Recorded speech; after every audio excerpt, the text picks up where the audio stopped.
తెలంగాణ రాజకీయాలు హాట్ గా మారుతున్నాయి. మరి ముఖ్యంగా కవిత సెంట్రిక్ గా.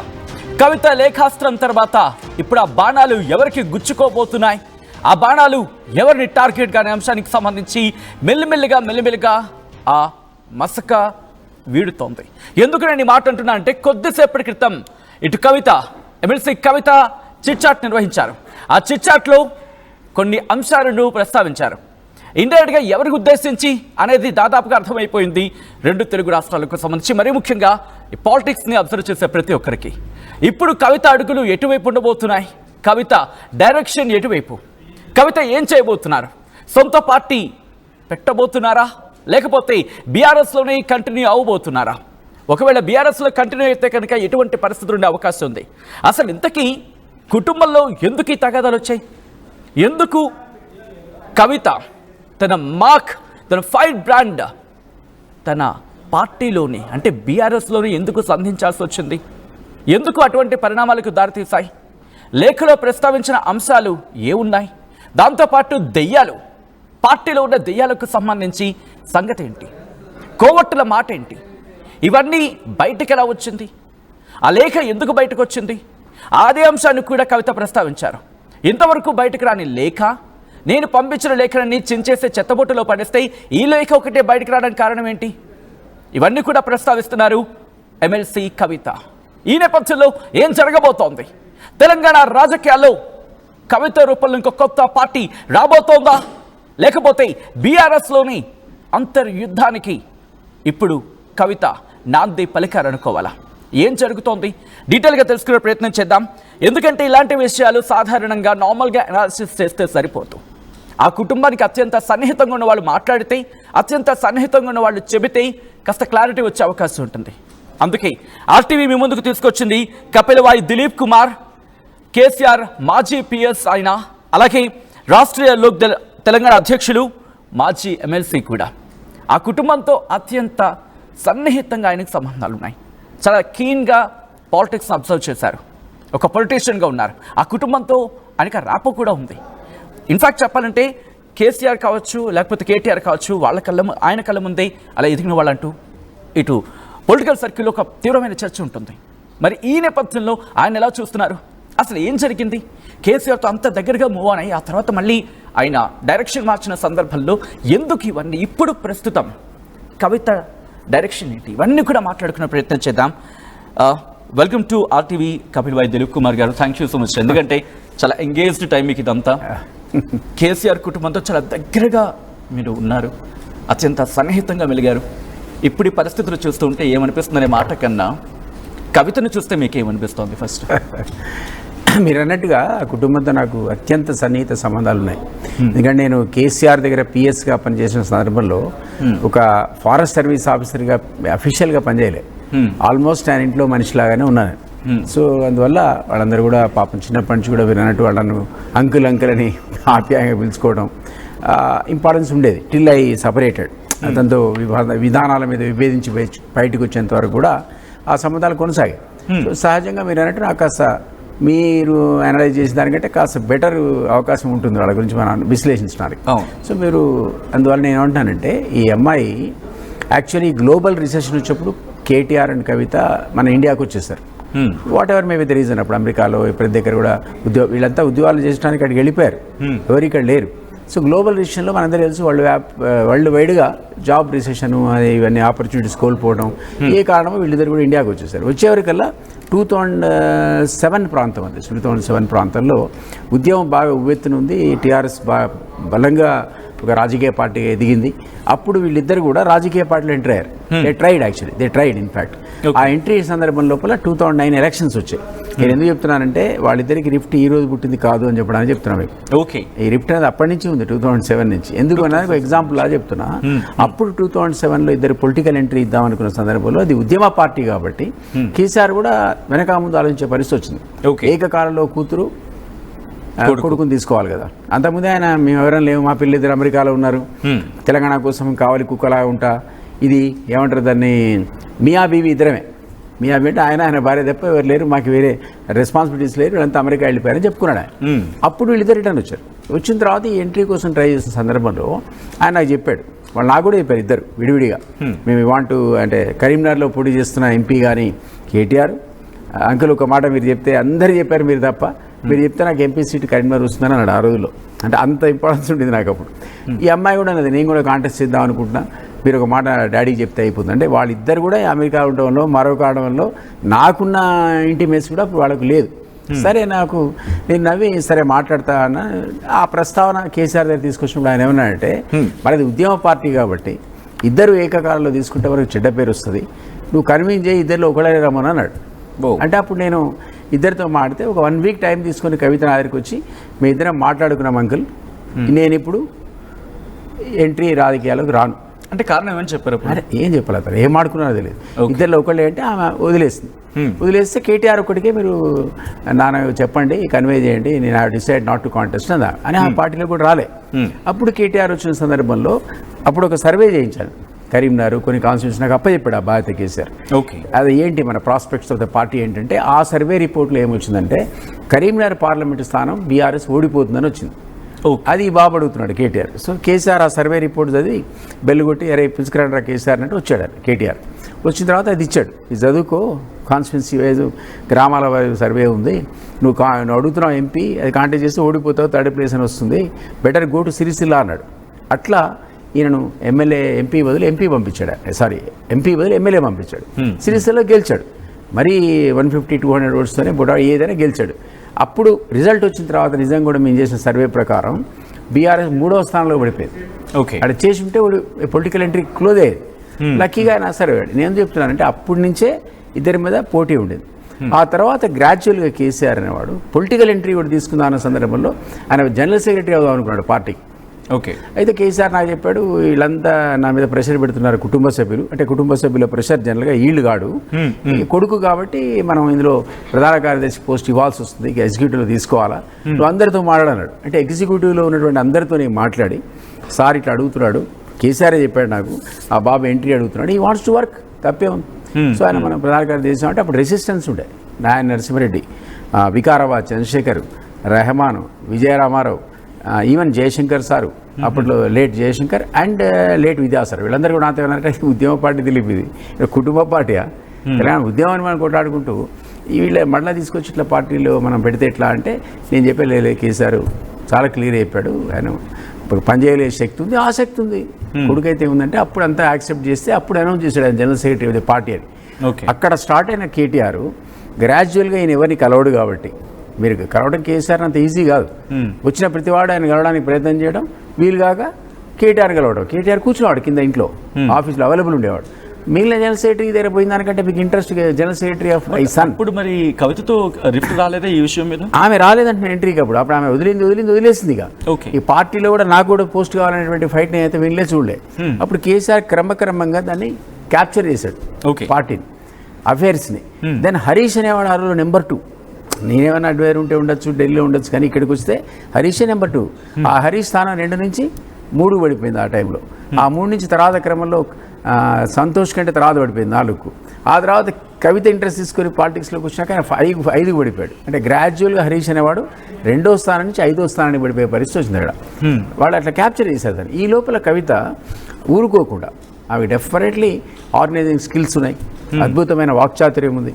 వాళ్ళు 3-4 ఆ మాటకు వస్తే హరీష్ కావచ్చు, కేటీఆర్ కావచ్చు, కవిత కావచ్చు, చాలా ఎఫెక్టివ్ కమ్యూనికేటర్స్ వాళ్ళు, అందులో అనుమానమే లేదు. చాలా అది జీన్స్ అనండి మరేమన్నా కానండి, మొత్తానికి ఎఫెక్టివ్ కమ్యూనికేటర్స్ వాళ్ళు ఏమన్నా కానీ ఆ అమ్మాయి ఊరుకోకుండా జాగృతి అనే సంస్థని ప్రమోట్ చేసింది.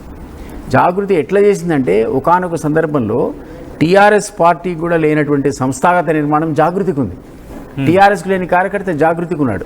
వాళ్ళు మండల కమిటీలు కూడా వేసుకున్నారు ఆ స్థాయిలో. వీళ్ళు అసలు కన్సాలిడేషన్కి ఎప్పుడు ట్రై చేయలేదు. బీఆర్ఎస్ ఏమైనా మీటింగ్ సక్సెస్ చేయడం, మళ్ళీ మీటింగ్ సక్సెస్ చేయడం, మళ్ళీ మీటింగ్స్ మళ్ళీ పడుకోవడం. ఈ అమ్మాయి విపరీతంగా తిరిగి జాబ్ మేళాలని ఇదని అదని ఒక ఊపింది దానికి. అయితే ఆమె ఏం చేసినప్పుడు నెక్స్ట్ ఎంపీ ఎలక్షన్స్ వచ్చేవరకల్లా కేసీఆర్కు కాన్ఫ్లిక్ట్ సిచ్యువేషన్ క్రియేట్ అయింది.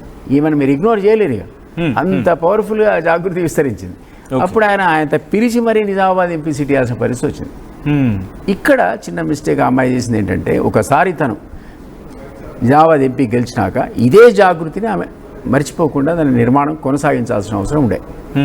అది ఎందుకో స్తబ్దతలోకి నెట్టేసింది. తర్వాత బతుకమ్మని లేపింది. మనం చూసాం, ఏదో బతుకమ్మ ఆమె కనిపెట్టినట్టుగా అద్భుతంగా లేపింది, అనుమానమే లేదు. దానివల్ల చాలా ప్రాచుర్యం వచ్చింది బతుకమ్మ పండుగ కూడా తెలంగాణ అంతా కూడా. ఆ మాట కోసం విమలక్క బహుజన బతుకమ్మ అని ఇన్నేళ్ల నుంచి ఆడుతున్నా కూడా ఆమెకు రాని పాపులారిటీ కవిత సీఎం డాటర్నో మరో కారణమో ఎంపీ అనో వచ్చింది. ఈ సంస్థను కూడా బతుకమ్మను కూడా వదిలేసింది. ఓకే, ఈ రెండు ఆర్గనైజేషన్స్ అట్లే కంటిన్యూ చేస్తుంటే ఈరోజు మనం చర్చించిన దాంట్లో ఇంకా పవర్ఫుల్ అయ్యింది ఆమె. బట్ నాకున్న అనుభవంతో, నాకున్న అవగాహనతో కేసీఆర్ అనేవాడు ఆ ఉత్తరాలు గతంలో ఆమె చెప్పుకుంది, పట్టించుకోలేదు, చింపవతల వారేశారని. ఈ లెటర్ కూడా పట్టించుకొని ఉండడు, డెఫినెట్లీ పట్టించుకొని ఉండడు. కాబట్టి ఆమె ఒక టైప్ ఆఫ్ ఫ్రస్ట్రేషన్కి, ఎందుకంటే ఆమె బయటికి రాగానే జైలుకు పోయే ముందు మీరు వినుంటారు, జైలుకు పోయే ముందు ఏమంటాకంటే ఒకవేళ కవిత అరెస్ట్ అయితే తెలంగాణ అగ్నిగుండంలా మండుతున్నారు. మండిందా? ఏం కాలే, క్యాజువల్గా అయిపోయింది, అరెస్ట్ అయింది, జైలుకు పోయింది, మళ్ళీ బయటకు వచ్చింది. ఈవెన్ రిసెప్షన్కి కూడా అనుకున్న స్థాయిలో ఎవరు రాలేదు. అసలు తండ్రి ప్రెస్ మీట్ కూడా పెట్టలేదు. ఈ never bother to address the press. ఇవన్నీ ఆమె సిరీస్ ఆఫ్ ఫ్రస్ట్రేషన్. జైల్లో ఉంటే ఒక మనిషి రావడం అంటే మామూలు విషయం కాదు కదా. ఫ్రస్ట్రేషన్కి గురైంది, నెగ్లిజెన్స్కి గురైంది, తండ్రి పట్టించుకోలేని ఆవేదన ఉండొచ్చు, లేదా తన సొంత అన్న ఆశించిన స్థాయిలో రియాక్ట్ కాలేదనుకో ఉండొచ్చు. ఈ ఫ్రస్ట్రేషన్ అన్ని ఒక కంటిన్యూయేషన్లో ఆ లెటరు మీరన్న ఆశ్రమం సంధించి ఉండొచ్చు అని అనుకుంటున్నా. కానీ కేసీఆర్ నేచర్ నేను తెలిసిన వాడిగా ఆ లెటర్కి ఇప్పుడు కాదు, రేపు కాదు, ఇంక 1 year కూడా కేసీఆర్ అనేవాడు రెస్పాన్స్ ఇవ్వడు. ఎందుకని ఇవ్వడు? ఆ నేచర్ అది. ఇదే కాదు, ఏ ఈశ్వర్ అంతే. కాబట్టి ఇంకా ఫ్రస్ట్రేషన్ గురి కావాల్సిందే తప్ప మీకు ఏదో రిప్లై వస్తుంది ఆశించడం. బట్ దిలీప్ కుమార్ గారు, ఇక్కడ సాధారణంగా వచ్చే అనుమానం ఎవరికైనా ఏంటంటే కూతురు, దాంతోపాటు మీనట్టుగా ఆరేటర్ స్కిల్స్ ఉన్నాయి, దాంతోపాటు ప్రజల్లోకి వెళ్ళగల ఆ వాక్చాతుర్యం, ఆర్గనైజేషన్ స్కిల్స్ ఉన్నాయి. సో ఇలాంటి సందర్భంలో ఒక పార్టీ నుంచి ఒక వ్యక్తి బయటకు వెళ్తేనే ఆలోచించే పార్టీ ఆర్గనైజేషన్. కవిత లాంటి అంటే ముఖ్యమంత్రి కూతురుగా, మాజీ ముఖ్యమంత్రి కూతురుగా ఉన్నారు, ఎమ్మెల్సీగాను ఉన్నారు. బయటకు వెళితే ఆర్గనైజేషన్కి నష్టమేగా.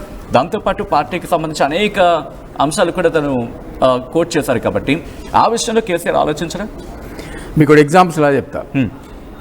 ముందు ఫౌండర్ మెంబర్స్గా ఉన్న డాక్టర్ విజయరామారావు, మాజీ మంత్రి, ఎంపీ, ఎమ్మెల్యే, ఆయన బయటికి పోతే ఇప్పుడు కేసీఆర్ మారడానికి విన్నారా మీరు? ఆయన వెళ్ళిపోయాడు, అటే పోయాడు. తర్వాత Vikarabad Chandrashekar, very close to KCR, core కమిటీలో సభ్యుడు ఒకప్పుడు మేము పనిచేస్తున్నప్పుడు. ఆయన తిట్టాడు, పోయాడు, బయటకు వెళ్ళిపోయాడు. మీరు విన్నారా ఎప్పుడైనా ప్రెస్లో ఒక్కనాడన్న చంద్రశేఖర్ గురించి మాట్లాడడం? నేను చాలా క్లోజ్ ఆయనకి, నేను తిట్టి బయటికి 10 సార్లు ప్రెస్ మీట్ పెట్టి తిట్టా. ఎప్పుడైనా దిలీప్ కుమార్ పేరు కేసీఆర్ నాకు తెలిసి 2009 నుంచి ఇప్పటివరకు ఒక్కనాడు ఆయన నోటితో దిలీప్ కుమార్ వాడు ఉన్నాడు పోయాడు అనలే. ఈ నెవర్ బాదర్డ్.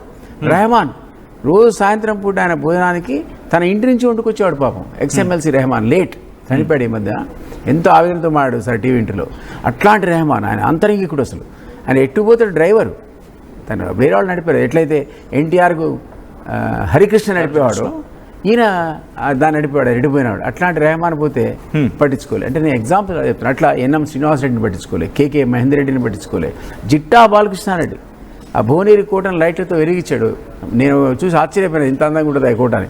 కొన్ని కోట్లు ఖర్చు పెట్టాడు టీఆర్ఎస్ పార్టీకి. ఆయన వెళ్ళిపోతే ఈయన ఎవరు బాధ. సో అది ఆయన చరిత్రలో ఉంది. ఎంత అత్యంత సన్నిహితుడైనా, ఎంత కష్టపడి పనిచేసినా, పార్టీకి నష్టమైంది అందుకున్నా, కష్టమైనా, హీ విల్ నెవర్ బాదర్. అది కొడుకైనా అంతే, కూతురైనా. బట్ కమింగ్ బ్యాక్ టు కవిత గురించి ఇప్పుడు చర్చ జరుగుతుంది. కాబట్టి కవిత బీఆర్ఎస్ నుండి కంటిన్యూ అవుతున్నారు అనుకోవాలా, నాకు తెలిసి కాదు, నా అనుభవంతో చెప్తున్నా. అంటే నాకు అండర్స్టాండింగ్, మీరు ఎట్లా అనలైజ్ చేస్తున్నా, నేను ఎట్లా అనలైజ్ చేస్తున్నా.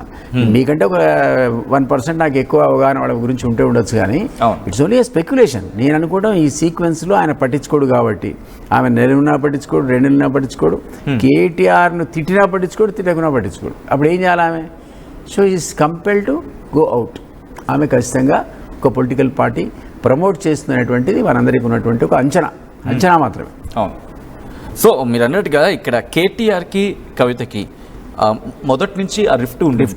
బట్ ఎందుకు ఈ మధ్య కాలంలోనే పెరిగిందంటే ఏమైనా యాడ్ ఆన్ అయ్యా? ఎందుకంటే జైలు నుంచి వచ్చిన పక్షంలో కూడా చాలా క్లోజ్ రాపోవు కనిపించింది. చూశాడు. మనం ఢిల్లీలో కూడా వీళ్ళు పోవటం, ముందు అరెస్ట్ కంటే ముందు కూర్చోవడం, వీళ్ళందరితో మాడడం చూసాం. కేసీఆర్ అంత ప్రత్యేకంగా అందరు ఫ్లైట్లు వేసుకుని పోయారు కదా, పోయి కూర్చుని పాపం they tried that best to supporter. ఏ కారణం చేత వాళ్ళ దగ్గరికి చెడిందో నాకు, బట్ ఆ రిఫ్ట్ అది మొదటి నుంచి ఉందని చెప్తున్నా మీకు. పొలిటికల్ ఎంట్రీలో ఇద్దరికి పోటీ, తర్వాత రాజకీయంగా వద్దామంటే ఈయన అడ్డమయ్యాడు. ఎటు వచ్చినా అది వచ్చింది. బట్ ఆమె స్కిల్స్తోనే తన నేర్పడితే ఒప్పించి మెప్పించి తెచ్చుకున్న సీట్ అని దాబాద్ తప్ప. అంటే ఎప్పుడు కూడా దాన్ని వాళ్ళిద్దరు కన్విన్స్ చేసే ప్రయత్నం జరగలేదా? పార్టీ నుంచి కావచ్చు, లేకపోతే పార్టీ నుంచి ఎవరు చేస్తారు? కేసీఆరే చేయాలా? కేసీఆర్ పట్టించుకోవడానికి నేను చెప్తుంటే ఎవరు కన్విన్స్ చేయాలి? వేరే వాళ్ళకి శక్తి ఉందా? ఆ లెవెల్ ఉందా? వాళ్ళిద్దరి మధ్య వాళ్ళు సార్ట్ అవుట్ చేసుకోవాలి కానీ వేరే వాళ్ళకి ఆ లెవెల్ లేదు. కేసీఆర్ తప్ప ఇంకోటి సాల్వ్ చేయలేడు. వీళ్ళందరూ కూడా మీరు రాసి పెట్టుకోండి, ఎప్పటివరకైతే కేసీఆర్ దాని పార్టీ హెడ్గా ఉంటాడో వీళ్ళు ఎక్కడికి పోరు అక్కడే ఉంటారు. ఎక్కడికి పోరు. ఇప్పుడున్న సిచ్యువేషన్లో కవిత ఏమొస్తుందో డెసిషన్ మనకు తెలియదు కానీ నిజానికి కేటీఆర్ మొన్న బాగా ఎక్స్పోజ్ అయ్యాడు. వరంగల్ సమావేశంలో కేసీఆర్ ఆ సభను తన కుమారుని ప్రొజెక్ట్ చేయడానికి వాడుకున్నాడు. అది ఎక్కడ హరీష్, కవిత, ఇతర నేతల ఫోటోలే లేవు, అక్కడ పట్టించుకునేవాడు లేడు. కాబట్టి వర్చువల్లీ ఆయన ఒక మెసేజ్ ఇచ్చాడు, ఏంటంటే రాబోయే రోజుల్లో నా వారసుడు కేటీఆర్ఏ అని చెప్పేశాడు. ఈయననే కాదు, ప్రధానమంత్రి మన రాష్ట్రానికి విజిట్లో వచ్చినప్పుడు కేసీఆర్ అనేవాడు నన్ను అడిగాడు, నేను నా కొడుకుని ముఖ్యమంత్రి చేద్దామని అనుకుంటే ఏదైనా పరివార సర్కార్ అని అడిగాను, నేను కుటుంబ పార్టీ కాదు కదా అని అన్నాను, కరెక్ట్ కాదని అన్నానని చెప్పాడు. ఎవరు? ప్రైమ్ మినిస్టర్ మోడీ చెప్పాడు అన్నమాట. అప్పటి నుంచి ఈయన మైండ్లో తన సక్సెసర్ కేటీఆర్ అనే ఉంది, కవిత అని లేదు, హరీష్ అని లేదు. కాబట్టి స్పెక్యులేషన్, కవిత రావచ్చు. రేవంత్ రెడ్డి గారు అన్నట్టున్నాడు, ఏమన్నా అంటే బహుశా జైలుకు పోయి ముఖ్యమంత్రి ఏదో అనుకుంటున్నాడేమో, మరి దానికి కూడా సీనియారిటీ కింద కవితకే ఉంది కదా అన్నాడు. అంటే ఎవరు ముందు పోతే వాళ్ళే ముఖ్యమంత్రి అవుతారంటే కవిత సీనియర్ మోస్ట్ కదా అన్నాడు, ముందే జైలుకు వచ్చింది కదా, కాబట్టి ఈయన ఎట్లా అవుతాడు, ఈయన కాడన్నాడు కేటీఆర్. సో ఆ రకంగా రకరకాల జోక్స్ అపార్ట్ నేనేమంటున్నానంటే అక్కడ మీకు మొన్న వరంగల్ సభలో కూడా కేటీఆర్నే ఎక్స్పోజ్ చేశారు తప్ప అటు హరీష్ని, కవితని కూడా తొక్కేశారు ఇతర నాయకులతో పాటు. అదొక ఫ్రస్ట్రేషన్ ఉండొచ్చు. బట్ మీరు అంటే ఒక ఇంట్రెస్టింగ్ పాయింట్, అంటే కవిత దగ్గర ఆర్గనైజింగ్ స్కిల్స్ ఉన్నాయి, at the same time orator skills ఉన్నాయి, కేటీఆర్కి సంబంధించి కూడా దాదాపుగా. కానీ ఎందుకు కేటీఆర్కి elevation, at the same time కవితని ఎందుకు, కవిత మనసులో ఎందుకు అంత బలంగా నాటుకుపోయింది నాకు ఎలివేషన్ లేదు అనే అంశానికి సంబంధించి? ఎప్పుడైనా తన లెటర్ గురించి కూడా ప్రస్తావిస్తున్నప్పుడు గతంలో కూడా ఉన్నాయి, చించి పక్కన పడేసారు, బట్ ఇది ఎక్స్పోజ్ అయిందంటూ ఏం జరిగింది? ఆ డిఫరెన్సియేషన్ ఏంటి? కేసీఆర్ ఏమని ఆలోచిస్తారు సాధారణంగా? కేసీఆర్ ఇవన్నీ పట్టించుకోండి. మీరు కనుక దేవుడి విగ్రహం ఉంటే పోయి కొబ్బరికాయ కొట్టి నమస్కారం పెట్టి బయటికి రావాలా? నువ్వు ఉన్నావా, అసలు ఉన్నావా లేవని పాట పాడుకుంటే మీరే పాడుకోవాలా? ఆయనే పలకడు మీకు. ఆ రకంగా మీరు కేటీఆర్ అని అంతే, కవిత అయినంత, హరీష్ అయినంత, వాళ్ళ పరిధిలో ఆర్గనైజేషన్స్ అని చేసుకుంటూ నిర్మాణాత్మకంగా నడుపుకుంటూ దానిలో ఆయన ఎలివేట్ చేసుకుంటూ ప్రొజెక్ట్ చేసుకున్నారు, ప్రొటెక్ట్ చేసుకుంటూ పార్టీని ప్రొటెక్ట్ చేసుకున్నారు తప్ప ఆయన పిలిచారే నువ్వు తప్పు చేసావనో చెప్తాడు, చెప్పడానికి కాదు. ఎక్కడైనా తప్పు చేస్తే ఆయన పిలిచి చెప్తాడు, ఇక్కడ తప్పు చేసావు, అజయకపోయి ఉండే, ఇజ్జయన్ ఉండే, ఇట్లా ఏముండే డైరెక్షన్స్ ఇస్తాడు. కానీ మీరు అలిగిపోతే వదిలేస్తాడని ఎగ్జాంపుల్ చెప్పాము మీకు. పెద్ద పెద్ద ఫౌండర్ మెంబర్స్ వాళ్ళంతా ఒక్కనాడు పిలవడం కానీ, రికన్సిలియేషన్ కానీ, చర్చలు కానీ, పోతే పోయాడు, నష్టమైంది అనుకున్నాడు తప్ప కేరే చేయలేదు. అదే పద్ధతిలో మీకు ఆల నరేంద్ర నెంబర్ 2 పొజిషన్లో ఉన్నాడు, లేపాడు ఠామని సస్పెండ్ చేసి ఎత్తి అవతల పారేశాడు, పిలిచింది లేదు, మళ్ళీ రికన్సిలియేషన్ లేదు. విజయశాంతి ఓ పార్టీని మెర్జ్ చేసుకున్నాడు, లేపినంతకు లేపాడు, పక్క కూర్చోపెట్టాడు, ఆహా ఓహా అన్నాడు, ఆ తర్వాత ఎత్తేసాడు, టపాలని ఎత్తేసాడు అవని. సో అట్లా కేసీఆర్ విల్ నెవర్ బాదర్. ఆయనే సుప్రీం, తన అనుకునేది జరగాలి, ఆయన చెప్పేదే మనకు వేదం, ఆ స్టైల్లో ఉంటుంది. కాబట్టి దానివల్ల కొడుకుకి ఇబ్బంది అవుతుంది, ఒక్కోసారి అల్లుడికైతే చెప్పలేంత ఇబ్బంది పాపం హరీష్కి. గత ప్రభావాన్ని కోల్పోయాడు కదా, నేను చెప్తున్నా 5వ స్థానంలో ఉన్నాడు పాపం, అయినా ఉన్నాడు. కానీ హరీష్ లాంటి వాడు కూడా ఒకవేళ కేటీఆర్ రేపు అంటుందిగా, ఏది సంచలన వ్యాఖ్యలను మీరు వేస్తున్నారు, మా ఆయన నాయకత్వాన్ని నేను ఒప్పుకోను, ఎవరిది కేటీఆర్, ఆయన నాయకత్వాన్ని హరీష్ కూడా ఒప్పుకోడు. ఈరోజు చెప్పట్లే కానీ కేటీఆర్ రేపొద్దున ఆ పార్టీకి అధ్యక్షుడిగా ప్రకటించిన మరుక్షణమే బయటికి పోయేవాళ్ళు. ఈరోజు కవిత పోతే రేపొద్దున పోయేవాడు హరీషే. సో కవిత గురించి మీరు వచ్చినప్పుడు అంటే చిన్నప్పటి నుంచి వాళ్ళు చూసారంటున్నారు, ఎలా ఉంటుంది వాళ్ళిద్దరి మధ్య ర్యాప్? కవితకి కేటీఆర్కి చిన్నప్పటి అంత ర్యాప్ లేదు. సరే, sister and brother relation. Political మాత్రం రైవలరీ ఉంది, కాంపిటీషన్ ఉంది, ఒకళ్ళ మీద ఒకళ్ళకు కాంప్లెక్స్ ఉంది. బట్ అందరినీ డామినేట్ చేస్తున్నారు, క్యాప్చర్ చేశాడు పార్టీ మొత్తాన్ని కేటీఆర్ అనేవాడు. సో సహజంగా మీకు దాని ఏమంటారు, అంత టు దట్ ఎక్స్టెంట్ మీకు ఇదేనంటారు, దాని కంఫర్ట్ ఉండదు మీకు, కంఫర్ట్ ఉండదు, కంజెషన్ ఉంటుంది మీకు. ఓకే. సో కవిత విషయానికి వచ్చినప్పుడు మళ్ళీ మాట్లాడుకుంటే, ఈ జైలుకి వెళ్ళి వచ్చిన తర్వాత కాస్త గ్యాప్ కనిపించింది, అప్పటి వరకు ఎటువంటి ఇష్యూస్ రాలేదు. కానీ ఒక్కసారిగా లెటర్ లీక్ అయింది కదా, తను రాసిన ఉత్తరం 10 ఉత్తరాలు రాసి రానివి ఎందుకు లీక్ అయిందని అడుగుతుంది కదా. ఎగ్జాక్ట్లీ. అంటే ఎక్కడ జరిగి ఉండొచ్చు, ఫ్యామిలీలోనే కోవట్లు ఉన్నారు, దెయ్యాలు ఉన్నారని చెప్పిన సందర్భంలో కూడా. నా ఉద్దేశంలో కవిత దయ్యాలనేది, కోట్లు అనేది ఎవరిని ఉద్దేశించి అంటుందంటే సంతోష్, వెనక ఉండే సంతోష్ అంటుంది, రాజ్యసభ సభ్యుడు మాజీ. ఇంకొకటేమో కేటీఆర్ని బట్టి అంటుంది. హరీష్కి యాక్సెస్ లేదు, ఆయన లీక్ చేసే అవకాశం లేదు, ఆయనకు ఈమెకు మంచి సంబంధాలు, వీళ్ళిద్దరికి గొడవే. కానీ హరీష్కి కవితకి లేవు. ఆ రోజు నుంచి కూడా they are in very good coordination. So ఈ ప్రాబ్లం వల్ల నాకు అపాయింట్మెంట్ విషయంలో సంతోష్తో వస్తుంది. కూతురు కూడా అపాయింట్మెంట్ లేదు, మీరు పోలేరు కేసీఆర్ గారికి. ఇక్కడ కేటీఆర్తో వస్తుంది. కాబట్టి ఆమె కోర్టు చేసే దయాలు ఇంట్లో ఉన్న కోహర్లు వాళ్ళిద్దరి గురించి చెప్తున్నారు. అంటే సాధారణంగా తండ్రి కూతురికి మధ్యలో అది తండ్రి కొడుకు మధ్య అపాయింట్మెంట్ అనే అంశం ఉంటుందా? ఉండదు. But you can't just like that walk in to his bedroom, right? So మీరు అడగాలి కదా, వస్తున్నా అని చెప్పి పంపాలి. ఎవరితో చెప్పాలి? సంతోష్ చెప్పి పంపాలి. సంతోష్ అంటాడు అక్క ఇవాళ రాకు ఎల్లుండిరా అంటాడు. అది మీకు ఇబ్బందిగా. మీరు అన్నారు కదా కూతురు తలుపు తీసుకుని వెళ్ళిపోవచ్చు కదా, పోదా? ఆయన రానివాడు కూడా, ఆయనకి ఆ నేచర్ ఉంది. సో పార్టీ విషయానికి వచ్చినప్పుడు మీరు అన్నట్టుగా జాగృతి కావచ్చు, లేకపోతే బతుకమ్మ కావచ్చు, పార్టీకి అంటే బీఆర్ఎస్కి ఒక విధంగా చెప్పండి కాంపిటీషన్ అనే పదం కరెక్ట్గా ఎగ్జాక్ట్ కాకపోవచ్చు, కానీ బట్ బీఆర్ఎస్ని హైప్ క్రియేట్ చేయడంలో కీలక పాత్ర పోషించాయి. కాబట్టి అప్పుడు ఏం కనిపించలేదా? అప్పుడు ఎందుకు కవిత విషయాన్ని ఎందుకు ప్రస్తావించలేదు? అప్పుడు ఏమైనా జరిగిందా? ఆమె నిర్మాణం చేసుకున్నది బతుకమ్మలు కానీ జాగృతి కానీ తన సపరేట్ ఆర్గనైజేషన్స్. ఈ కన్సాలిడేషన్కి ఉపయోగపడే కార్యక్రమాలు కావు. పార్టీ పరంగా ఎంపీగా ఉన్న సందర్భంలో ఆ నియోజకవర్గంలో పార్టీ కోసం పనిచేస్తే చేసి ఉండొచ్చు, కానీ ఓవరాల్గా ఆర్గనైజేషన్ టీఆర్ఎస్ని కన్సాలిడేషన్ కానీ దాన్ని ఇంప్రూవ్ చేయడానికి కానీ ఆమె ఆ రూల్లో అంత సీరియస్గా పని చేయలేదు. Because of the rift. ఎవరితో? కేటీఆరే హోల్ అండ్ సోల్ కదా ఆ పార్టీకి. అందుకే హరీష్ అనేవాడు సంస్థాగత నిర్మాణంలో కీలక పాత్ర ఉన్నాడు మొదట్లో ఉద్యమకాలంలో. 2001 నుంచి ఆయనతో అసోసియేట్ అయి ఉన్నాడు. మేనల్లుడు ఆయన ఎమ్మెల్యే కూడా కాకుండా మంత్రి అయ్యాడు ఆ జమానాలో. అంత పుత్ర వాత్సల్యం ఉండే కేసీఆర్కి ఆయన మీద. అట్లాంటి వాడినే కిందికి నెట్టేశారు వాడు. నన్ను కూడా నెట్టేశారు కదా. ఆ మాటకు వస్తే నేను కూడా నెంబర్ 2 పొజిషన్లో హరీషో నేనా అన్నట్టుండే. మరి నన్ను కూడా ఒక రకంగా పోగబెట్టారు వాళ్ళు కేటీఆర్. సరే ఆ డిస్కషన్ వేరే అని పక్కకు వదిలేద్దాం. కానీ నేనంటే అప్పుడు ఆమె ఆర్గనైజేషన్ సంబంధించిన కంట్రిబ్యూషన్ అనేది నోట్వర్ది కాదు. బట్ ఆమెకున్న శక్తి గురించి చెప్పారు. Definitely she the powerful leader అని చెప్తున్నాడు. అయితే ఆ అవకాశం కేటీఆర్ ఇవ్వలేదు. ఆమెను కూడా వాడుకొని వద్దు హరీష్ని వాడుకొని ముగ్గురు కలిసి అంతా కన్సర్టెడ్ ఎఫర్ట్ చేసి ఉంటే ఈ చర్చ రాదు ఈరోజు. ఆమెకు ఒక పాయింట్ బాగా టచ్ చేశారు. ఒకవేళ ఇప్పుడు కనుక బహుశా ఈ టర్మ్లో కూడా బీఆర్ఎస్ వచ్చుంటుంటే కవిత ఈ ఇష్యూ బయటకు వచ్చేది కాదు. ఎందుకు రాదంటే ఎవరి పనిలో వాళ్ళు ఉండేవాళ్ళు. అధికారం కదా, దాన్ని ఆ అధికారంలో భాగస్వాములు ఉన్న వాళ్ళకి ఈ సమస్యలు రావు. ఇప్పుడేంటే వాళ్ళు ఫోకస్డ్ ఆన్ ఆర్గనైజేషన్. ఎందుకంటే లాస్ట్ ఏమంటారు కింద గ్రౌండ్ పోయింది. They lost their ground. ఇప్పుడు 39 ఎమ్మెల్యేలు ఇచ్చినటువంటి ప్రజలు పార్లమెంట్ వచ్చేవరకల్లా జీరో చేశారు. జీరో అయ్యింది, కంప్లీట్ జీరో అయింది. పడిపోయింది. అది పడిపోయిన తర్వాత మొన్న ఇప్పుడు 10 ఏళ్లలో బీఆర్ఎస్ ఉద్యమ ఆకాంక్షలు నెరవేర్చలేదని పడిపోతే మీకు యాక్చువల్గా 10 ఏళ్ళు పట్టింది వాళ్ళు పడిపోవడానికి. 10 years పట్టింది. కాంగ్రెస్కి 15 ఏళ్ళు పట్టింది కొలాప్స్ కావడానికి. 15 monthsలో కొలాప్స్ అయింది కాంగ్రెస్. ఈ కొలాప్స్ కాగానే మీకు లేవాల్సింది ఎవరిగా? ఒకటే. అయితే బీఆర్ఎస్ మళ్ళీ లేవాలి, లేకపోతే బీజేపీ లేవాలి. బీజేపీ లేవట్లేదు, ఆ గ్యాప్ను వాళ్ళు నింపట్లేదు. కాబట్టి ప్రజలందరూ కూడా ఏమన్నారు కదా, కామన్ మ్యాన్ అడిగితే అరే ఈయనకంటే ఆయననే ఏమన్నాడు. అటాక్ రాకూడదు. కాంగ్రెస్ అన్ఫార్చునేట్గా చేతుల అది సిచ్యువేషన్ తెచ్చుకుంది. ఈయనకంటే ఆయననే పరిస్థితి వచ్చింది కాంగ్రెస్కి ఇప్పుడు. కాబట్టి మళ్ళీ ఎలక్షన్స్ అంటూ వస్తే బీఆర్ఎస్ ఏమైనా రివైవ్ అవుతుంది అనేటువంటి ఒక అట్మాస్ఫియర్ క్రియేట్ అయింది. ఇక్కడ కవిత ఈ పార్టీని విడితే మళ్ళీ దానికి దెబ్బ అవుతుంది, మళ్ళీ పడిపోతుంది. మీరు అన్నారు ఇంపాక్ట్ అని. ఆ ఇంపాక్ట్ ఉంటుంది ఆ పార్టీలో. ఇక్కడ బీఆర్ఎస్ బీజేపీతో వెళ్లేందుకు ప్రయత్నాలు చేస్తుంది, అది నాకు నష్టం లేదు అనేది అర్థం వచ్చేలా ఆమె లెటర్లో మనకి క్లియర్ చూసాను నేను. బట్ నేను అనుకుంటాను, నాకు కేసీఆర్ సైకాలజీ తెలుసు కాబట్టి, కేసీఆర్ అనేవాడు చాలా వ్యూహకర్త. ఎంత నేను నాకు పడకపోయినా, ఎంత విభేదించినా 2 అంశాలు ఆయన గురించి ఒప్పుకోవాల్సి వస్తుంది. ఒకటేమో నెపోటిజం, ఆశ్రిత పక్షపాతం, కరప్షన్ అనేది మేజర్ అంశాలు అయితే అందువల్ల అధికారం కోల్పోయారు వాళ్ళు. బట్ జనరల్గా ఆయన ఏంటంటే ఒక వ్యూహకర్త, అద్భుతమైన వ్యూహకర్త. కాంటెంపరీ పాలిటీషియన్స్లో ఎఫెక్టివ్ కమ్యూనికేటర్. మీరు మాట్లాడుకుని మీ ఛానల్ అందరూ ఎంతమంది చూస్తున్నారో 5,000 10,000 చూస్తే ఆయన మాట్లాడతాట మధ్యాహ్నం 1 కోటి మంది చూస్తారు. Such a communicator.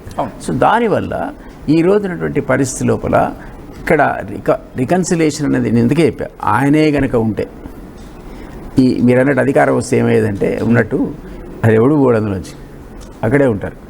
మేబీ కవిత సఫకేషన్తో, అది ఆ వర్డ్ కోసం ఎతికాను, సఫకేషన్తో పోతే పోవచ్చు. ఎందుకంటే ఆమెకు ఆ మొదటి నుంచి కూడా ఆమె యాక్టివ్ లేదు అందులో. ఆ సఫికేషన్ ఉంది, ఆమెకు రోల్ ఇవ్వలేదు. సో మీరు ఆయన రివ్యూ చేసుకొని ఏదో పార్టీకి నష్టమైందని కవితని పిలుస్తాడనో లేకపోతే ఇంకెవరినో పిలుస్తున్నది అయ్యే పని కాదు. నీకు ఏ పొజిషన్ జరుగుతుంది, చర్చలు జరుగుతున్నాయి, ఆయన అడిగిపోతున్నారు, అడగకపోతున్నారు. 90% అడగకుండా పోయి ఉంటారు అనుకుంటారు. 90% ఆయన కాన్సెంట్ లేకుండా పోయి మాడుతున్నారు. పోయి సాయంత్రం ఇప్పుడు చెప్పారనుకోండి మాట్లాడడం ఇట్లా అట్లా అంటే అసలు ఎవడు పోమని నేను అంటాడు. వాస్ యూ టు గో అంటాడు. ఆ ప్రమాదాన్ని తట్టుకుందామనే శక్తి ఉంది కాబట్టి పోయి ఉంటారు వాళ్ళిద్దరు.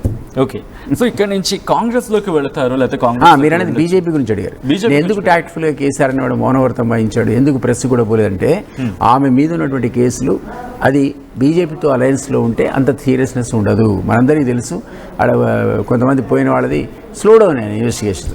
ఆ దానికి వల్ల ఆయన ఈరోజు వీళ్ళ గురించి మాట్లాడడం తగ్గించుంటాడు తప్ప ఆయన ఏదో కావాలని ఈరోజు ప్లాన్ వేసుకొని బీజేపీలో పోతాడనే ఉద్దేశం ఉందని అనుకోను. కవిత ఎందుకో ఆ విషయంలో తను ఆశించిన స్థాయిలో ఆయన నెగోషియేట్ చేయలేదనో బీజేపీని ప్రెషరైజ్ చేయలేదు అనుకుంటే ఉండొచ్చు, మనం చెప్పలేం.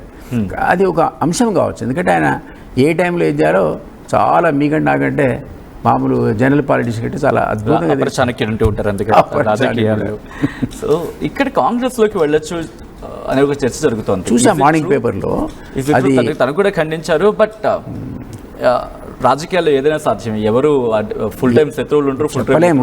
బట్ నాకు తెలిసి అది కరెక్ట్ అయితే కాదు. నాకు తెలిసి నేను అనుకుంటానంటే 100% పార్టీ పెట్టడానికే డిసైడ్ చేసుకుంది కాబట్టి ఇట్లా మాట్లాడుతుంది.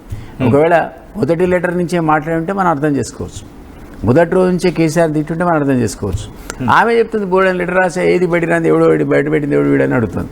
అంటే ఆ లెటర్లు రాసుకుంటూ మీరు అన్నారుగా కూతురికి అపాయింట్మెంట్ ఎందుకని, మరి కూతురికి లెటర్ ఎందుకు? Just go no. మీరన్న ప్రకారం సబ్జెక్ట్ కరెక్షన్. ఒక గతంలో 8 లేఖలు రాశారంటే ఇంకా లేఖలు ప్రారంభమైన నుంచి లిఫ్ట్ స్టార్ట్ అయింది అనుకోవాలి. డెఫినెట్లీ అసంతృప్తి ఉంది. అసంతృప్తి చెప్పడానికి మీకు లేఖన మార్గం కాదు కదా, మీ ఫాదరే కదా. Just like that go walk in to his room and discuss and come out. అది జరగదంట. నేను మీరు అపాయింట్మెంట్ లేకుండా కవిత కూడా కేసీఆర్ దగ్గరికి పోలేదు. అది కూడా ఒక సఫికేషనే. ఎవరినో మీద ఆరపడి అపాయింట్మెంట్ నేనేంటి తీసుకునేది అనుకోరా, ఆ సఫికేషన్. అందువల్ల frustration, suffocation leading to frustration నుంచి మీకు ఈ టైప్ ఆఫ్ అట్మాస్ఫియర్ క్రియేట్ అయిందని అనుకుంటాను. అండ్ కేటీఆర్ది అయితే మరీ క్లైమాక్స్ కదా, కేటీఆర్ మీద కామెంట్స్ అది క్లైమాక్స్. మరి ఈ క్లైమాక్స్ ఎటు దారి తీస్తుంది? నాకు తెలిసి కేసీఆర్ పిలవడు, రికన్సైల్ కాడు, పోతే పోనీ ఇంతమంది లిస్ట్ చదివాను, ఇంకా 10-20 మంది లిస్ట్ ఉంది, నేను చెప్పలే. అట్లాంటప్పుడు కేసీఆర్ ఈ విషయంలో కూడా పట్టించుకోవట్నా. అప్పుడు మీకు జరిగేది ఏముంటుంది? కాంట్రవర్ట్ సిచ్యువేషన్లో she has to form a party and that is going to be big threat to BRS. మీరు అన్నారు అంటే కేసీఆర్ కుటుంబానికి దగ్గరగా చూసిన మీరే అది బిగ్ థ్రెట్ అని మాట అంటున్నారు. At the same time ground లెవెల్లో కూడా అటువంటి ఒక డిస్కషన్ అయితే స్టార్ట్ అవుతా ఉంది. ఇన్ని తెలిసిన కేసీఆర్ ఎందుకు కూతురుతో మాట్లాడే ప్రయత్నం, ఒకవేళ కేర్ చేయకపోతే పార్టీకి డ్యామేజ్ అని తెలిసిన తర్వాత ఆ డ్యామేజ్ అయిన పార్టీని మళ్ళీ రిపేర్ చేయడానికి ట్రై చేస్తాడు, అంతే తప్ప హీ విల్ నెవర్ అస్సలు పిలవడా. కవిత ఒకవేళ బయటకు వచ్చేస్తే సర్వైవ్ అవుతుందా? ఎందుకంటే that is a big question. I really don't know. There is a vacuum, no doubt there is a vacuum. ఈరోజు నేను ఇంతమంది అయిపోయాను మీకు 10 ఏళ్ళు పట్టింది కేసీఆర్కి కొలాప్స్ కావడానికి. 15 నెలల లోపల కాంగ్రెస్ కొలాప్స్ అయింది. ఎవరు రావాలంటే అయితే బీజేపీ రావాలా లేదా బీఆర్ఎస్ రావాలి. లేస్తున్న బీఆర్ఎస్ ఇది ఒక పెద్ద దెబ్బ, ఈ అస్త్రం అనేది పెద్ద దెబ్బ. కాబట్టి వాళ్ళు మళ్ళీ సబ్డ్యూ అయిపోతారు, మళ్ళీ జీరో పడిపోతారు. సో బీజేపీ లేవాలి. బీజేపీ ఇప్పటికిప్పుడు ఎందుకో ఆ గ్యాప్ను ఫిల్ చేసేటువంటి సామర్థ్యం కనపడలేదు. కాబట్టి ఇంకొక ఆల్టర్నేటివ్కి ఇక్కడ వ్యాక్యూమ్ అండ్ స్పేస్ ఉంది. ఆ స్పేస్లో ఆమె వచ్చిందనుకోండి కొంత ఆదరణ వస్తుంది. ఎంత వస్తుంది? మీరే డేపలుతాం, నేను డేపలుతాం. బట్ ఒకటి ఇప్పుడు బేజర్గా మొత్తం కూడా ఓవరాల్ సిచ్యువేషన్లో బీసీ యొక్క ఫీలింగ్ బాగా వచ్చింది. గతంలో ఇంత లేదు, బాగా వచ్చింది. కాబట్టి ఇప్పుడు ఒక ఆల్టర్నేటివ్ కింద బీసీ నాయకత్వం కోసం జనం చూస్తున్నారు. ఈమె సామాజిక న్యాయం గురించి మాట్లాడుతుంది. రేపు పొద్దున ఆమె తన ఒక హానరీ చైర్మన్ ఉండి ఒక ఎస్సీని, ఒక ఎస్టీని, ఒక బీసీని, ఒక మైనారిటీని వర్కింగ్ ప్రెసిడెంట్గా 4 పెట్టింది అనుకుందాం. అరే వాళ్ళకంటే బెటర్ అంటారు కదా. వాళ్ళు అన్నారు దళితుని ముఖ్యమంత్రి చేయలేదు, ఆఖరికి వర్కింగ్ ప్రెసిడెంట్ కూడా కేటీఆరే. తీరా వచ్చి అధ్యక్షుడు వచ్చే వరకు మళ్ళీ ఆయనే తప్ప ఒక బీసీనో ఎస్సీ ఎస్టీని పెట్టడానికి ఇప్పటికి కూడా పార్టీ ఒప్పుకోవట్లేనప్పుడు తను కనుక అట్లా వచ్చి నేను వెనక నుంచి నడిపిస్తా లేదా హానరీ చైర్మన్ ఉంటాను, 4 నాకు వీళ్ళేనంటే డెఫినెట్లీ కొంత యాక్సెప్టెన్స్ వస్తుంది. సో కొత్తగా ఇంకా బీసీ పార్టీ ఇది రాలేదు కదా. తిరుమల మళ్ళీ అన్నాడు పార్టీ పెడతా అన్నాడు, ఇంతవరకు రాలేదు, వేరే పార్టీ రాలేదు. కాబట్టి ఆ స్పేస్ ఏతుందో స్పేస్లో ఎవరైనా రావచ్చు. మీరు అన్నట్టుగా స్పేస్ విషయానికి వచ్చినప్పుడు కవితకి కేటీఆర్కి మళ్ళీ కాంపిటీషన్ వచ్చినప్పుడు ఎవరు ఎగ్జైల్ అయ్యే అవకాశం ఉంటుంది? పార్టీ పరంగా జనాలు ఆల్రెడీ 10 years అయిపోయింది కదండి, అనుభవించారు. బంగారు పల్లెలో తెలంగాణ తీసుకుపోయి మీకు అప్పచెప్పారు బీఆర్ఎస్కి. మీరు చేయాల్సిన డ్యామేజ్ అయితే చేశారు, వ్యవస్థలని నాశనం చేశారు. మనం ఆశించింది తెలంగాణ అద్భుతంగా ఉండాలి, role model of the country ఉండాలంటే ఉండొచ్చు. కొన్ని మంచి పనులు చేయలేడు ఎట్లా అంటాం? ప్రభుత్వం అన్నాక 10 ఏళ్ళు పనిచేస్తే కొన్ని మంచి పనులు ఉంటాయి. కానీ దానికంటే ఎక్కువ డ్యామేజ్ చేసింది వాళ్ళని కుటుంబ పరిపాలన, ఆశ్రిత పక్షపాతం, ఉద్యమ ద్రోహులకు పదవులు ఇవ్వటం, ఇవన్నీ ఆ పార్టీని అవినీతి దాన్ని ధ్వంసం చేసిన సందర్భంలో ఇప్పటికిప్పుడు నేను 10 ఏళ్లలో వాడు పోతే 15 ఏళ్ళు వీడు పోయాడు. ఈ 10 ఏళ్ళు పోతే వచ్చే గ్యాప్లో సడన్గా బీఆర్ఎస్ లేస్తున్నట్టుగా మనకు కనపడదు. ప్రజల్లో చర్చ వచ్చింది. అన్ఫార్చునేట్లీ ఈ ఎపిసోడ్ స్టార్ట్ అయింది. సో ఇప్పుడు అది సబ్డ్యూ అయిపోతే ఆల్రెడీ 10 ఏళ్ళు అవకాశం ఇచ్చా కదా, చూద్దాం ఇంకో కొత్త వాళ్ళకి ఇద్దాం అనేటువంటి థింకింగ్ అయితే కాస్త కూస్తూ వస్తుంది కదా కొందరికి. సో ఆల్టర్నేటివ్ కింద ఏమొస్తుందని మనం చూడాలి. ఎట్లా వస్తుంది రేపు? ఒకటి మీకు విజన్ డాక్యుమెంట్ ఏంటో మీరు రిలీజ్ చేయకుండా, పార్టీ పెట్టకుండా మనం చెప్పలేము దాని సర్వేలు ఎట్లుంటుందో. వినోద్ ఒక మాట అన్నారు, రాజకీయ వ్యూహకర్తల్లో ప్రెసిడెంట్ కాంటెంపరీలో పీక్స్లో ఉన్నారు కేసీఆర్ అన్నప్పుడు. కాళేశ్వరం విషయాన్ని డైవర్ట్ చేయడానికి ప్రస్తుతం ఈ విషయాన్ని తెర మీదకి తీసుకొచ్చారనే చర్చ జరుగుతుంది. నిజంగా కేసీఆర్ అనే వ్యక్తి ఒక ఇష్యూని డైవర్ట్ చేయడానికో లేకపోతే ఒక ఇష్యూని కవరప్ చేయడానికో ఫ్యామిలీ పాలిటిక్స్ని తెర మీద తీసుకొస్తారా? పాలిటిక్స్లో ఫ్యామిలీ ఏందండి బాబు? ఫ్యామిలీ అంతా పాలిటిక్స్లో ఉంది. పాలిటిక్స్లో ఫ్యామిలీ అనేది ఏముంటుంది చెప్పండి. ఇప్పుడు ఒకసారి మీరు పబ్లిక్ సర్వీస్ చేయడానికి ముందుకు వచ్చినాక ఇక మీకు ఫ్యామిలీ లేదు, ప్రైవేట్ లైఫ్ లేదు. Your every move is being discussed, your every word is being discussed, you are expose to politics and you openly offered yourself కదా. పబ్లిక్ స్క్రూటినీకి ఆఫర్ చేశారు, పబ్లిక్ సర్వీస్కి మీరు నేను ఐఎమ్ దేర్ ఫర్ యూ అన్నారు. అన్నాక ఓ private life ఉంటుంది, లేదా ఇంటికి పోయి పడుకుంటా, నా గురించి మాట్లాడద్దు, ఈ ఎవరి నుంచి ఎవరే పని చేస్తా అని పెట్టగలుగుతారా కండిషన్స్ మీరు? Every move is it will be debated. That's the reason past 1 week నుంచి ఛానల్కి వేరే పనే లేదు. ఏం చేస్తున్నారు వాళ్ళు? డిబేటు కవిత తప్ప అంశమే లేదు. బట్ కవిత ఎందుకు బయటకు వచ్చి, అంటే ఆ రోజు ఎయిర్పోర్ట్లో మాట్లాడిన మాట తప్ప, చిట్చాట్లు తప్ప నేరుగా వచ్చి ఎందుకు మాట్లాడట్లేదు? అంటే షీఈస్ వెయిటింగ్ అనుకోవాలా, లేకపోతే అనిపించడం వస్తుందని? ఆమె కూడా వ్యూహకర్త అని చెప్పాను. ఓకే, అద్భుతమైన వ్యూహకర్త, అద్భుతమైన కమ్యూనికేటర్ కూడా. ఆమె ఏం ఎక్సర్సైజ్ చేస్తుందో మనకేం తెలుసు? ఇంట్లో కూర్చోదు కదా, అందరితో మాట్లాడుతుండొచ్చు, స్టేక్ హోల్డర్స్తో, బీసీ సంఘాలతో, ఆ సంఘాలతో, ఉద్యమ సంఘాలతో, ఎవరెవరైతే బీఆర్ఎస్ మీద కోపంగా ఉన్నారో వాళ్ళందరితో ఆమె చర్చిస్తుండవచ్చు కదా. So she is preparing herself, ground work చేసుకుంటుందా. సో అతి త్వరలో ఏదో తేలితే నాకు తెలిసి కేసీఆర్ ఏమైనా సస్పెండ్ చేస్తుంది ఏదో అనుకోను, బట్ ఆటోమేటిక్గా బయటకు వెళ్ళిపోతుంది కూడా, సస్పెండ్ అవుతుంది.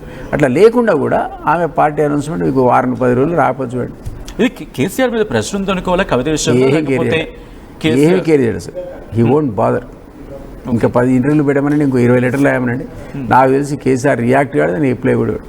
సాధారణంగా ఎలా ఉంటారండి కేసీఆర్ అంటే ఇలాంటి ఇష్యూస్ వచ్చినప్పుడు? వాట్ కైండ్ ఆఫ్ మైండ్, ఎటువంటి మైండ్ సెట్తో ఆయన ఆలోచించి వెళ్తూ ఉంటారు? ఎందుకంటే చాలా సందర్భాలు మీరు చూశారు, బట్ దిస్ ఈస్ ఫ్యామిలీకి రిలేటెడ్ కాబట్టి ఎలా ఉంటుంది ఆయన వ్యూహం కావచ్చు, దాని వ్యూహాలు కావచ్చు?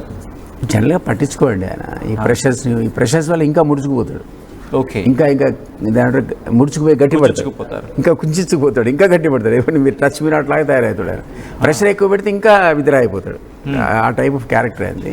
సో ఎంత ప్రెషర్ పెట్టి ఇంకా విత్డ్రా అవుతాడు, ఇంకా దూరం అవుతాడు. మీకు పిలుస్తాడు, మాట్లాడతాడు, రేపు సార్ట్ అవుట్ చేస్తాడు. అయ్యో వారు వెయిట్ చేయడంలో మీనింగ్లెస్. నా అడ్వైజ్ ఆడు, don't wait. Okay, whatever you want to do it. Okay, మాట్లాడాలనుకుంటే ఉన్న వ్యూహం ఏంటి? ఒకవేళ ఆమెతోనా ఎవరినో చెప్పంతాడు, ఒక క్షణం పట్టదు. సంతోష్ ఫోన్ చేసి అక్క ఎక్కడో రమ్మంటే టక్కన వెళ్ళిపోదు. మీతో మాడదా నాతో మాడదా, ఫోన్ అవుద్దా అని ఇమ్మీడియట్ వెళ్ళిపోతుంది కదా. అది జరగదు అని అంటున్నా. కంక్లూషన్ ఏం జరిగే అవకాశం కనిపిస్తుంది? నేనైతే కవిత కొత్త పార్టీ పెడుతున్నాను అనుకుంటున్నా. ఉన్న గ్యాప్లో అయితే బీఆర్ఎస్ లేస్తుంది అనుకుంటామో ఇక ఆ బీఆర్ఎస్ రాదు. ఈ డెత్ బ్లో ఇది, it will be death blow to BRS party. కొత్త కాన్సెప్ట్లో ఆమె విజన్ ఏంటో, డాక్యుమెంట్ ఏంటో, ఇతర ప్రజా సంఘాలు ఎట్ట కలుపుకుంటుందో, ఉద్యమకారులు ఎట్ట కలుపుకుంటుందో, ప్రజా సంఘాలు ఈ ఏదైతే బీసీ కాన్సెప్ట్ ఎమర్జ్ అవుతుందో వాళ్ళందరితో ఎట్లా చర్చ చేస్తుందో మనం చూడాలి. నాకు తెలిసి ఆమె అనౌన్స్ చేసిన మరుక్షణం నుంచి పెద్ద యాక్టివిటీ మొదలు పెడుతుంది. తెలంగాణలో ఉన్నటువంటి ఉద్యమ సంఘాలతో, తర్వాత బీసీ సంఘాలతో, ఎస్సీలతో, ఎస్టీలతో పెట్టి ఒక విజన్ డాక్యుమెంట్ తయారు చేసి రిలీజ్ చేస్తా. అందువల్ల ఆ యాక్టివిటీ అనేది రేపో మాపో స్టార్ట్ అవుతుంది నేనేది అనుకుంటా really don't. But yeah continuing, sorry for that. మీరు అన్నప్పుడు ఇంకొక క్వశ్చన్ అక్కడ స్ట్రైక్ అవుతుంది. ఆల్రెడీ బీఆర్ఎస్కి ఎలక్షన్ రిజల్ట్స్ కావచ్చు, లేకపోతే ఇంపాక్ట్ ఉంది కాబట్టి అది కవిత కంటిన్యూ అవకాశం ఉందా? కొత్త పార్టీ పెట్టినప్పటికీ బీఆర్ఎస్ సరిగ్గా చేయలేదు నెగటివ్ ఆమె చెప్తుంది. మా పార్టీ అధికారులు కూడా సరిగ్గా చేయలేదు, సామాజిక న్యాయం పాటించలేదు, ఉద్యమకారులు గౌరవించలేదు. ఎవరు చెప్తున్నారు ఇవన్నీ? మనందరం అనుకునే విషయాలు ఇప్పుడు ఆమె చెప్తుంది అక్కడ. సో రాబోయే రోజుల్లో అది అజెండా ఉండబోతుందని నీకు ఇండికేషన్ ఇస్తుందా? ఓకే. సో అది నెగటివ్ కదా బీఆర్ఎస్కి. అందులో ఉన్న ఆమె చెప్తోంది మా వాళ్ళు సరిగ్గా పరిపాలించలేదు, ఎవరు చెప్తే వినలేదు, మొండిగా పోయారు, ఇవన్నీ ఆమె చెప్తున్నప్పుడు ఇవన్నీ పక్కకు పెట్టి కొత్త విజన్ డాక్యుమెంట్ ఆమె డెవలప్ చేస్తుంది మన ముందుకు వస్తుంది. అది ఎట్లుంటుందో మనం అప్పుడు డిబేట్ చేద్దాం. బట్ మీరు అన్నట్టుగా ప్రజలు సిద్ధంగా ఉంటారా, లేకపోతే it will take for her కనీసం ఇంకొక 10 ఏళ్ళు పట్టే అవకాశం ఎమర్జ్ అవ్వడానికి అనుకోవాలా? ప్రజలు సిద్ధంగా ఉంటారు లేదన్నది మీకు ఎన్టీ రామారావు ఎగ్జాంపుల్. ఎన్ని నెలల్లో పార్టీ వచ్చిందండి? గ్యాప్ ఉంటే 9 నెలల్లో, గ్యాప్ ఉంటే 9 నెలల్లో వచ్చింది. అది అద్భుతంగా ఉందా లేదా? సో అందువల్ల మనం దాన్ని అనడానికి వీలేదు, అవుతుంది కాదు అన్నది అంత ఈజీగా అక్కడ ఉన్న అట్మాస్ఫియర్ని బట్టి, వేవ్ని బట్టి ప్రజలు మీరు అన్నట్టు వాడే స్వీకరించాలి. అల్టిమేట్గా న్యాయ నిర్ణేతలు ప్రజలే. సో వాళ్ళు ఎట్లా ఆలోచిస్తున్నారు అనేది మనం ఇప్పుడే స్పెక్యులేట్ చేయలేము. కానీ స్కోప్ ఉంది, గ్యాప్ ఉంది, ఈమెకి శక్తి ఉంది. ఏమూడు చెప్తున్నాను. బట్ సపోర్ట్ ఎక్కడి నుంచి కవితకి? ఎందుకంటే షీ హాస్ టు ఫైట్ ఉందా అంటే ఆ స్కోప్ ఉందా సపోర్ట్? ఇక్కడ నేనైతే అనుకుంటా గ్యాప్ ఉంది, స్కోప్ ఉంది, బీసీ కాన్సెప్ట్ ఉంది.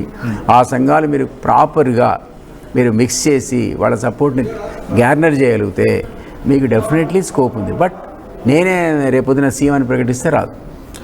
ఓకే. సో మీరు అన్నట్టుగా ఒకవేళ Kavitha some X party Y party పెట్టారనుకుందాం, ఆల్రెడీ కాంగ్రెస్ రూలింగ్లో ఉంది, బీఆర్ఎస్ ఆల్రెడీ ఎస్టాబ్లిష్ అయిన పార్టీ, బీజేపీ ఎమర్జింగ్ అంటూ చెప్పుకొస్తుంది. ఈ మూడిటికి మధ్య కవిత పార్టీ కనీసం తన ఆదరణ పొందే అవకాశం ఉంటుంది, కనీసం ఆదరణ నోచుకుంటుంది. నేను అందుకే చెప్పా మీకు, ఇక్కడ మీకు తెలుసో తెలియదు 50-60 రిజిస్టర్డ్ పొలిటికల్ పార్టీస్ పడుకున్నాయని ఆ టైం పెడతారు, మనం మర్చిపోతారు. అట్లా కాకుండా దాన్ని నడిపే ఇప్పుడు మనకి ఎందుకంటే క్లాసిక్ ఎగ్జాంపుల్ మన దగ్గర ఆర్ నరేంద్ర పార్టీ పెట్టాడు, నడపలేక ఎత్తేసాడు. విజయశాంతి పార్టీ పెట్టింది, నడపలేక టీఆర్ఎస్లో కలిపేసింది. అదే చిరంజీవి పార్టీ పెట్టాడు, ఆయన 2 పక్కల పోటీ చేసి 40 సీట్లు గెలిచాడు. ఓపిక లేక మొత్తం మెర్జ్ చేసి పెట్టేశాడు కాంగ్రెస్తో, మంత్రి పదవి తీసుకుని మర్చిపోయాడు. మనకు ఎదురుగున్న క్లాసిక్ ఎగ్జాంపుల్ జనసేన.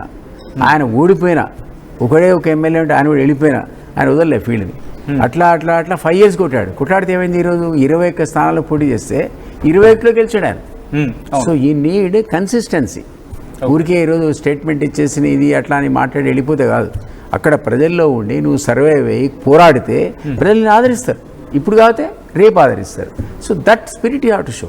అందువల్ల అట్లాంటి పార్టీలు ఎగ్జాంపుల్ లేవు. ఈవెన్ పాపం అంత పెద్ద కుల బలం ఉండి డబ్బు బలం ఉన్నటువంటి దేవేంద్ర గౌడ్ గారు కూడా వైండప్ చేశాడుగా, నడపలేకపోయాడు కదా. నేను ఒక పార్టీ నడిపి ఇదే ఆర్ఎల్డీకి మా మిస్సెస్ అప్పుడు అధ్యక్షురాలు 2 years నడిపి మేము కూడా చాతగా వదిలేసాం అప్పుడు. ఎందుకంటే అప్పుడు తెలంగాణ వచ్చేసింది, ఆ ఫైట్ తెలంగాణ కోసం కాదు వదిలేం. ఇప్పుడు తెలంగాణ ఆకాంక్షలు నెరవేరేది కాబట్టి ఆ ప్రామిస్ అని ఫ్లోట్ అయ్యి ఈవెన్ కాంగ్రెస్ కూడా నెరవేర్చట్లేదు కాబట్టి మళ్ళీ మేము రివైవ్ చేసాం ఆర్ఎల్డీని.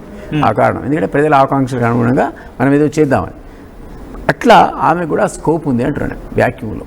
బట్ కవిత విషయంలో ఆల్రెడీ లిక్కర్ స్కామ్ ఆరోపణలు చాలా పెద్ద స్థాయిలో వినిపించాయి, కనిపించాయి, ఆ అంశానికి సంబంధించి ఎలక్షన్స్లో ప్రభావితం చూపించాయి.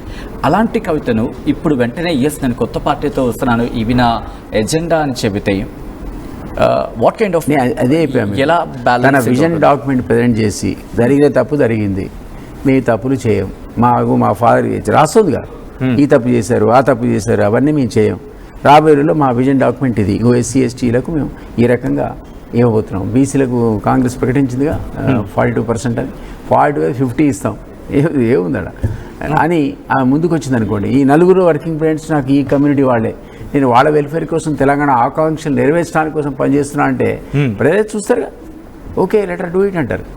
ఆన్ ద అదర్ హ్యాండ్ కొత్త పార్టీ గురించి చెప్పకనే చెప్తున్న పరిస్థితి కనిపిస్తుంటే ఇంకో పక్క నేను బీఆర్ఎస్లోనే కంటిన్యూ అవుతాను, బీఆర్ఎస్లో మా నాయకుడు ఒక్కడే, బీఆర్ఎస్లో నాయకుడు ఒక్కరే అంటూ చెప్పడం చూద్దాం. అది మనం కాన్సే ఇప్పుడు మీరు అన్నట్టు మన ఇద్దరం మాట్లాడడం అయిపోయినాక కేసీఆర్ నుంచి కవిత కాల్ వచ్చింది అనుకోండి, పోయి కలిసింది అనుకోండి, మళ్ళీ వాయిదా పడుతుంది అంత ఎంటర్ థింగ్. నేనంటే ఆ పిలుపు రాదు, పిలవడు, మాట్లాడంటున్నా. అది జరిగితే మీకు వారం రోజుల పార్టీ అలా జరిగిన సందర్భాలు ఏమున్నాయి, తర్వాత ఏముంటాయి. నేనైతే ఎప్పుడు చూడలే ఇట్లా అలిగిపోయిన వాళ్ళని పిలిచి మాట్లాడడం ఇంతవరకు చూడలేదు. అంటే అక్కడ ఉన్నదే 6 ఏళ్ళు, నేను 6 yearsలో ఇట్లాంటి సంఘటనలు కూకలు జరిగాయి. కానీ కేసీఆర్ అనేవాడు కాంప్రమైజ్ అయ్యి ఎవరిని పిలవచ్చినటువంటి దాఖలు అయితే లేవు. ఈమెను కూడా పిలవడు, కూతురనే ఎగ్జామ్షన్ లేదు అక్కడ. లిక్కర్ స్కామ్ ఈ ఇష్యూకి దారితీస్తుంది అనుకోవాలి, లేకపోతే ఇంకా ఏమైనా ఇష్యూస్ ఉన్నాయి గతంలో కూడా? లిక్కర్ స్కామ్ అనేది మనకి ఏం తెలిసి ఆమె బెయిల్ మీద బయటకు వచ్చింది, ఇన్వెస్టిగేషన్ నడుస్తుంది. వీ రియలీ డోంట్ నో అన్నాడుగా కేసీఆర్, మా కూతురు అసలు ఏం నేరాలు తెలియదు, ఆమె కడిగిన ముత్యాలా బయటకు వస్తున్నాడు ఎప్పుడు. ఒక డిబేట్లను ఛానల్ యూ డోంట్ నో. మీరు నేను ఇన్వెస్టిగేటివ్ ఆఫీసర్ కాదు కదా, మనకు తెలియదు. బట్ ఆ ఆరోపణలకు సంబంధించి ఏమైనా ఇంపాక్ట్ చూపించింది అనుకోవడంలో ఆ డిఫరెన్స్ ఏమైనా కూతురికి తండ్రికి అంతా ఉంటుంది. ఇప్పుడు జూబ్లీ హిల్స్లో ఒకసారి ఇట్లా పోతుంటే ఇప్పుడు 2-3 ఇయర్స్ కింద అనుకుంటా అన్ని పోస్టర్లు వేశారు. ఆ పోస్టర్లు ఏమున్నాయంటే సింహం వస్తుంది నేను పోస్టర్లు. అది ఎవరిపై సింహం అనుకున్నాను, నాకు అర్థం కాల సింహం ఎవరు. మళ్ళీ ఒక 15 రోజులకు సింహం వచ్చింది, వేట మొదలన్నారు. ఎవడ్రై సింహం అంటే పక్కోడు చెప్పాడు రేవంత్ రెడ్డి సార్ అని. కాబట్టి నీకేం తెలుసు నాకేం తెలుసు, రేవంత్ రెడ్డి అనేవాడు జైలు నుంచి వచ్చి సింహలానే వేటాడు అధికారంలోకి వచ్చాడు. మరి ఆయన కూడా నోటు కేసులో పట్టుబడ్డాడు, జైలుకు పోయాడు, బయటకు వచ్చాడు. So how can you say that these people are not eligible? Okay, interesting. Thank you so much Dilip Kumar garu RTV స్టూడియోకి వచ్చి ఇటు బీఆర్ఎస్లో జరుగుతున్న అంశాలు కావచ్చు, లేకపోతే కవితకి కేటీఆర్కి మధ్య ఎటువంటి ర్యాప్ ఉందని చెప్పే ప్రయత్నం చేస్తుంది. మొత్తంగా ఈ అంశానికి సంబంధించి మీ ఒపీనియన్ కావచ్చు, మీ వెర్షన్ కావచ్చు, లేకపోతే మీ అనాలిసిస్ అందించే ప్రయత్నం చేస్తాను. Thank you Sachin. మొత్తంగా అయితే మాత్రం అది కేసీఆర్ మాజీ PS, at the same time RLD Telangana అధ్యక్షులు, మాజీ ఎమ్మెల్సీ కపిల్ వాయి దిలీప్ కుమార్ చెబుతోంది. ఆ డిఫరెన్సెస్ వాళ్ళకి మొదటి నుంచి ఉన్నాయి, ఇప్పుడు పీక్స్కి చేరుకున్నాయి. ఇప్పుడు పీక్స్కి చేరుకున్న సందర్భంలో దాదాపుగా కవిత కొత్త పార్టీ పెట్టి ఆ సిచ్యువేషన్స్ లేకపోతే ఆ పరిణామాలే కనిపిస్తున్నాయి తప్ప బీఆర్ఎస్లో కంటిన్యూ అవకాశాలు చాలా తక్కువ. వేరాజ్ ఒకవేళ మాజీ ముఖ్యమంత్రి కేసీఆర్ కనుక పిలిచి మాట్లాడితే ఆ సిచ్యువేషన్ ఏమైనా కాస్త పోస్ట్ పోన్ అవ్వచ్చేమో. కానీ ఇప్పుడున్న పరిస్థితుల్లో అటువంటి మాటలు ఏవి కనిపించట్లేదు. అట్ ద సేమ్ టైం ఒకవేళ కవిత కనుక పార్టీ ఎస్టాబ్లిష్ చేసినా, పార్టీ పెట్టినా, ఆ పార్టీ పెట్టిన తర్వాత తను తీసుకునే నిర్ణయాలతోని మళ్ళీ పార్టీ భవితవ్యం ఉంటుందని చెప్తున్నారు కపిల్ వాయి దిలీప్ కుమార్. సో మీకేమనిపిస్తుందని కమెంట్ చేసే ప్రయత్నం చేయండి. Thank you so much once again Dilip Kumar garu RTV స్టూడియోకి వచ్చి ఈ అంశానికి సంబంధించి మీ విశ్లేషణ, మీ ఒపీనియన్ తెలియజేసే ప్రయత్నం చేస్తున్నారు. Keep watching the station to RTV.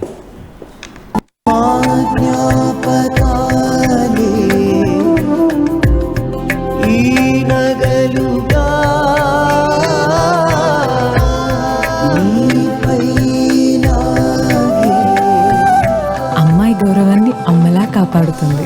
Gokulam signature jewels,